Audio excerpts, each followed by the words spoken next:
Well, first of all, thank you for fitting me in. I appreciate it. Okay. And I guess before I ask you specifically about this movie, I just want to ask you, I wanted to sort of make this a big picture thing. And so I had read, preparing for this, that you actually sort of got your start in a television station. Is that right? Like just sort of working in the Baltimore. Can you talk about how that would have started you on this path? Actually, I was at American University, and I got a job at Channel 9 in Washington that had, it was like this training program where you're floor director, assistant director, and you did all of the things. You made the slides for the evening news, worked on the kiddie show, with the hand puppets, and did that. And right. if you were good at it, you come up with routines for the puppets, and you did all these sorts of jobs, and it was like you really got a chance. And then as an assistant director, worked on the news programs and other events that they would be doing, and it was a very interesting time period because you got a chance to kind of like see the business, from literally the ground up. And I did a lot of different things there. I eventually got into the promotion department, on-air stuff, and then you start to put together spots, for the shows that they would have on the air, and then how would you put it together. And so it was a very informative period for me. And was that the thing that sort of planted the seed in your mind, maybe it's worth moving out to LA, or what was the impetus for that? I thought that I had reached a point where I didn't see what else I could do on the local level. I didn't see what else I could play with, and that's what I was really interested in. Well, what new things can I play with? Right. And I went to LA, and I really didn't know what to do, but I ended up studying for like 2 years acting. I didn't want to be an actor, and the teacher thought I was a little crazy. I said, no, I like to do this, but I don't really want to act. Well, what do you want to do? I don't really know what I want to do. You don't know at all? I said, no, I just like to just see what's going on. And so for 2 years, I was there almost 7 days a week, constantly doing that, working on scene study, little showcase things we would do, improv things we would do, and worked on every aspect of that for 2 years. Amazing. Straight on. And from what I understand, then the writing opportunities were the first things that actually got you into making movies, and I just wonder how those first came about. Even before movies, I guess TV first. Yeah, well, originally what happened is the acting classes, part of the things we would do would be improvs, and I did a lot of improv stuff and started to really connect to that. And the improv stuff, I began to, Craig Nelson, who was also in the class, we would do things together, and sometimes we would do some funny stuff and get people to laugh. And I said to him one day, I said, maybe we can try to play some local clubs just to make some money, because we were both broke as could be. And so we put together material, and we started to play some of the local clubs, and we put together like 2 45-minute sets. And they were all based on the improv things that we would do. We wouldn't stand there and, like a comedy team, we would do these sort of sketches. And then that led to, I don't even have to do the improv stuff. I could just write, because I didn't really care about performing. And I started to write, and then writing led to sketches, and then sketches led to, a film, and it went from there. And so, if I just want to make sure I'm correct, I guess the first sort of really big deal would it be the Carol Burnett show? Yeah. And then from there, the Mel Brooks collaborations? Yeah. And so, coming out of that, or those experiences, where, particularly I know with Carol Burnett, it must have been a huge deal to be at the center of Emmy attention and all of this stuff. Was it your belief that you would be a writer primarily going forward, or that it was directing even in the thought process? No, directing wasn't in the thought process. It would have been writing. And I think the real moment of in a sense of setting a direction is that, like, if you're doing, variety shows, and then you do like half hours. And we wrote a half hour on this new show, and we went to the table read, and it was, a lot of laughs and all that stuff, And then when we finally saw it aired, it was pretty good, but it was completely different than what we had written. And, everybody was thrilled about it, hey, and all this kind of stuff. But I looked at it and went, it's not bad, but it's not what I was involved in. It's too different. And so there was no joy for me to have, even if it was, it got attention or whatever, it didn't feel like I had anything to do with it. Yeah. And so it was a decision like, that's it. I'm never writing another half-hour show. And that was the end of it. And then I was to look, where do we go then? And then tried to do, 1 hour, dramas, and then ultimately it led to, Mel Brooks, and then it was just how to get out of just being considered a Mel Brooks type writer. Right. And that led to, with Valerie Curtin, doing Injustice for All, and that was the beginning. So I guess the obvious question then would be, how did that first directing opportunity, which I believe would have been Diner, how did that come about? How do you get somebody to believe in you enough to give you the first chance? Well, you sort of, you have the script, they're interested in it, and you say, but I want to direct it. And otherwise, I don't want to sell it.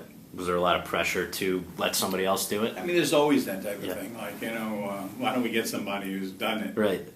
But I wanted it to be the way I thought it should be. And so, again, just from what I've read, it seems to me that it was, almost an afterthought for MGM. It was, nobody had any, at the studio at least, had any real belief in the movie. So no, they didn't. How did that, when did you first know it was going to be something good? And then part B, how did that perception at the studio change, where they were basically burying the movie in like 2 cities or something? So when did you know, and when did it become something that other people recognized as really good? Well, the studio never liked it and tried to bury it. And even when it started to get attention, they still didn't like it. They never did like it. They still don't like it. Did they just not get it? Never, didn't get it at all. Yeah. Just totally over their heads. Seems kind of odd. I remember saying at one point, do you think this is like a foreign film? It's another language? They are speaking English in this movie. It's guys talking about stuff, talking about girls, and all the frustrations, whatever. It just did not connect at all to that group. And so how did it still manage to get saved despite their obliviousness to it? It got saved. It's a long story to it, but it was out of release. It was pulled. And Pauline Kael got to see it. And Pauline Kael said, oh, this is terrific. When is it opening? And MGM said, well, we have no plans to open it again. It only played in 3 cities. Right. And she says, well, I'm going to run a rave review, and I'm going to print it anyway, even if it's not playing anywhere in the United States. And that so kind of embarrassed them. They went, quick, we got to get the movie in here. And with 2 days' notice, they put it into the theater in New York to replace a movie they had that wasn't doing well, just so it would be somewhere. Oh, my goodness. And then it caught on. In the second week, it broke the house record. And they still didn't believe it could open. And then we went to, I think, Boston, and second week we broke the house record, and they still didn't believe in it. We went to Toronto and broke a house record, and they still didn't believe it. They would never let it go out wide. And I think, if I'm not mistaken, Diner never had more than 200 prints, ever. Unbelievable. And they just, you'd think out of their own self-interest they would have gotten on board when it started to do well. Never. But never on any level. Well, it seems there would be 3 sort of main legacies of the film. First of all, it's sparked your career. Secondly, all of these great young actors. And then thirdly, which, is kind of amazing. This idea that you could make a movie not about nothing, but about things that are not necessarily, solid. It wouldn't be a log line or something. It would be, right. So and as you see how each of those things has evolved over the years, this idea that, first of all, what's happened to all the actors that you believed in, and then, obviously we'll talk about yourself, but the actors, and then this idea, now, whether it's Seinfeld or Curb Your Enthusiasm or all these things that basically kind of trace back, I would say, to your movie. What do you make of that? Well, I mean, it's, you don't start out to try to say, let me see how I can break some new ground. You just think, well, this is the way something should be. Mm-hmm. I mean, this is the way I remember conversations. This is the kind of stuff we did. Simple, unadorned. I think that's interesting, and so you just try to do it, and then somehow it finally caught on, and then it sort of it was a little bit like it's writing the scenes between the scenes is kind of where it is. It's like rather than the big scene and the big, it was these little scenes, these little things, these little moments. Which is what life mainly is. So. Which is what it exactly is what it is, and that's kind of all I really wanted it to be. And you're still telling a story between of these guys in the last 5 days of 1959. So, is it true? I guess one of the early believers in this would have been Redford, and that kind of led to the next chapter. Is that right? He saw it and really liked it, and invited me to come up to Sundance. Where they had those labs in the summer, and then while we were up there, we started talking about, well, it'd be nice to work together, he said. I went, oh yeah, what's the likelihood of that happening? And literally within a couple months, we went into pre-production for The Natural. And because baseball, I guess you both have a love for it. So from there, it just seems like it must have, everything after those two movies had to have been different in a way, right? Because they're two, right off the bat, totally really successes. Yeah, but also both so well received by the public. How do you then at that point say, how do you go about picking what you're going to do next when you have, basically, you could do what you'd like? Well, the same way you would go about it is, what do you really want to do? Mm-hmm. What holds your attention? What are you excited about? Mm-hmm. That's the only thing I've ever gone by. And so I guess with the next one or two, maybe roughly would have been Good Morning Vietnam and then Rain Man. Would those would be the next big films of yours? Yeah, I mean Tin Men did well. Yep. Inexpensive little movie that did well. Obviously, Good Morning and Rain Man, and they're totally different kinds of movies. And did it mean something to you? I mean, some people poo-poo the importance of awards and things like that, but I mean, Rain Man couldn't have been more embraced, and the fact that Dustin, you, and the film, among other things, all went home with Oscars. Yeah. It must have been, it must have been cool, and it must have reflected.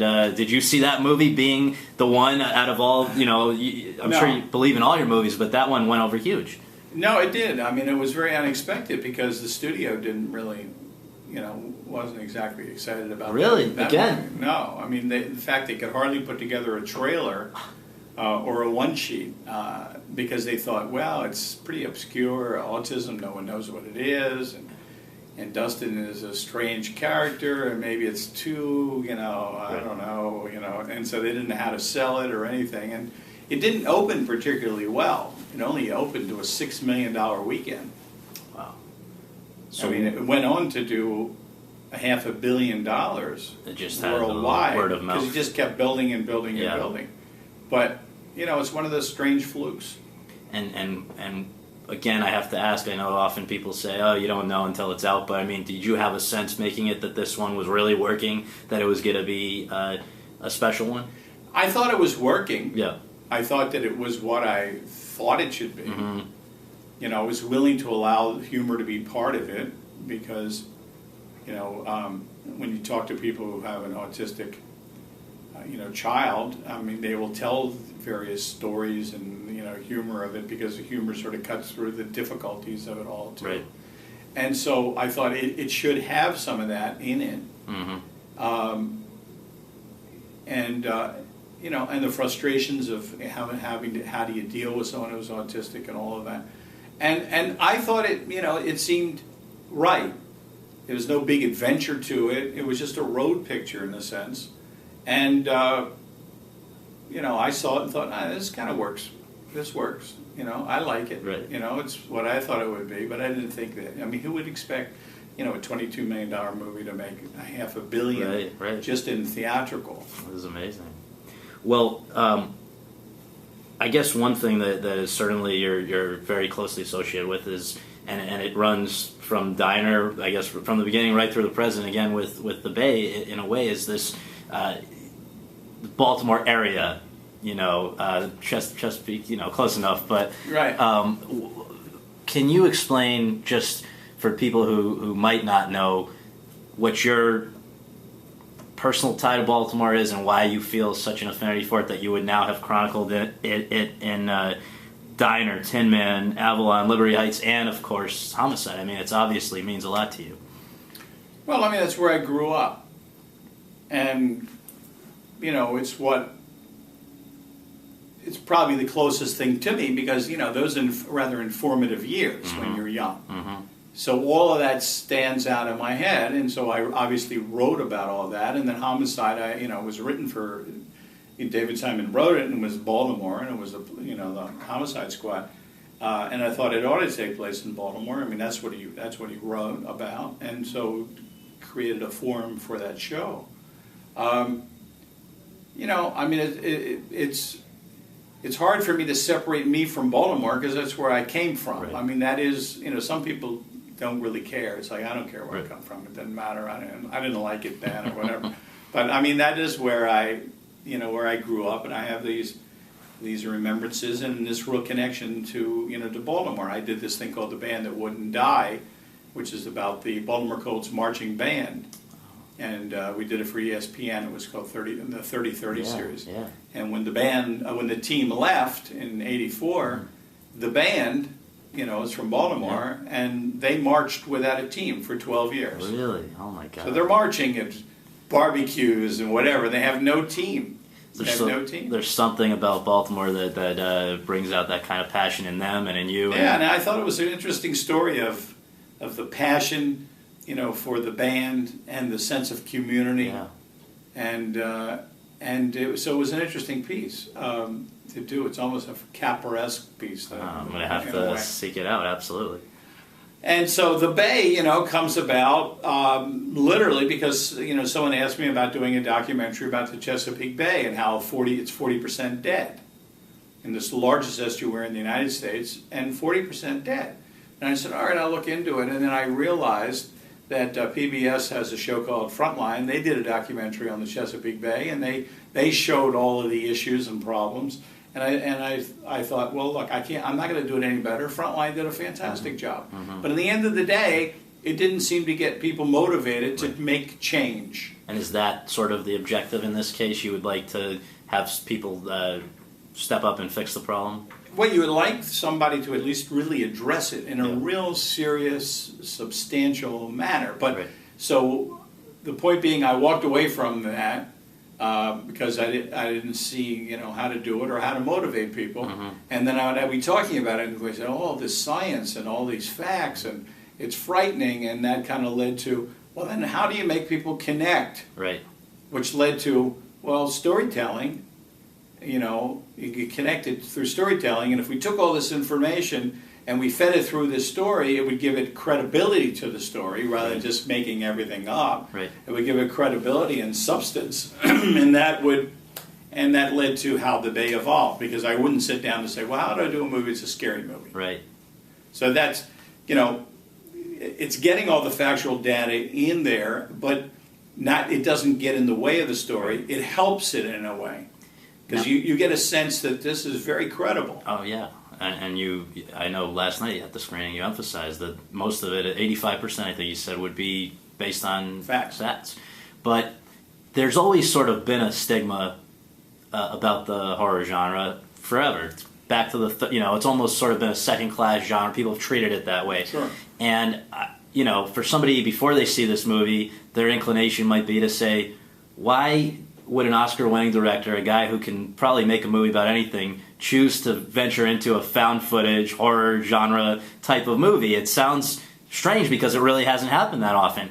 What would you say to that? How would you counter that? Well, I mean, first of all, you have to be concerned about perception, which I'm not concerned about. Right. Well, that's helpful. I mean, because otherwise, look, there's some directors that are action directors, and they do these kinds of movies. I've sort of, and that's what they do. I've been all over the place. Totally. From comedies to dramas to every which type of, movie. So there is no perception of what is supposedly, the Barry Levinson movie that I know. It's all over the place. That's why when I used to go to the video store with the DVDs, and you'd say, all right, well, it's a diner. Where is diner? Is that in the comedy section? Is that in the drama section? Where does this fit? Right. Well, and so I realized, well, I don't fit the categories, which is very liberating. Because I'm not, the perception of me doesn't matter at all. It's like, what am I interested in and what kind of story do I want to tell is the only thing that guides me. So it's like, however you want to go look at it, I'm going to do what I want to do. Right. But I'm not going to try to just do a horror film for the sake of a horror film. But when I'm saying the genesis and how it evolved is how I got to where the Bay is. Absolutely. And the Bay doesn't quite fit, the horror genre. Right. But it does, so it's like, and then again, it's like, well, who cares what fits, what genre, whatever, Right. etc. Well, you did note last night also that it sounded like you don't often watch movies of yours with audiences, but you did last night because in a way, you enjoyed the audience involvement. And I guess the only genres that really offer that kind of instant feedback would be comedy and horror. Mm-hmm. And so can you talk about what it was like to see this movie with an audience, and also if there have been others of your films that have sort of been fun to see the audience engage with? Well, I mean, there has been that time when I used to go in and whatever, but I used to get so bothered by the sound or the picture, and there was always something wrong. So I didn't plan to stay more than like 5 minutes and just see and I went, oh, what a great presentation. It looks very good on that screen, great projection, and the sound was impeccable. Mm-hmm. So I went, oh, I feel better about that, because normally I'm going, I can't hear the so-and-so. Right. It drives me nuts. Right. And even though you can talk to someone, it sounded fine to me. Right. I thought it was good, but so it would just throw me off. And then the audience was having such an interesting time that I started to settle down and just watch it. So at this point, I believe you have a number of things in the fire for what would be next. But I guess my question is, here's a movie, no real names in the sense that people at home will know who these people are. Right. They're very good, but as somebody who has worked with sort of the biggest of the big names, I mean, Dustin Hoffman 3 times, Warren Beatty, on and on and on. Can you compare and contrast those kinds of experiences? Is there, first of all, can they both be equally fun or enjoyable to do? And then also, are the expectations, how much does it affect outside expectations for what the experience will be like? In terms of names and no names? Yeah. And all of that? I mean, each movie has its own... each movie has its own, way of being designed. In other words, Diner wouldn't have made sense to me if I were using names. Mm-hmm. And there were names that were pitched to me back then, and I went, that doesn't seem right to me. And so Diner felt like it needed to be basically the kind of cast that it was. This movie requires basically unknowns, because even though we know it's a movie, it's not like, oh, gee, right. I thought it was a documentary, and it's a movie. I didn't, we know it's a movie. Right. I mean, we're savvy enough to that. But within the structure of it, we're saying we've collected this footage from these people. So if one of these so-called people is Brad Pitt and the other person happens to be Matt Damon, it kills it all. It's harder to kill them off. People know that you're probably not going to whack them. And it doesn't make sense, Right. Brad Pitt isn't. It's too. It's out of whack for it. Right. Even though we know that this is make believe in terms of all of that, so it didn't seem right. So it seems like we got to find faces that we don't necessarily identify with or know from the past. But just similarly, I get, or on the other flip side of that, when you do work with somebody who is so famous or so comes in with a perception already, whether it's Dustin or Warren Beatty or on and on, is it more rewarding in the sense that you're getting a professional, you're, even if supposedly sometimes a lot of people have noted that you've in a way tamed people who are known for being difficult for other people. You've said they were positive experiences for you, but is it just managing the expectations with a name? Is it harder to get people to see them as somebody else? It will probably be, right? I would have to assume. Well, actors have certain personas that they carry with them, and the audience accepts that. Right. And if you go back to the past, James Cagney had a certain kind of persona, and it was James Cagney. Right. He's playing various roles. Humphrey Bogart, it's Humphrey Bogart, and he's playing various roles. That's what almost a star is. Mm-hmm. Very few stars completely lose themselves in a role that you go, gee, that was so-and-so. Right. You know what I mean? Right. So it's always a bit of a,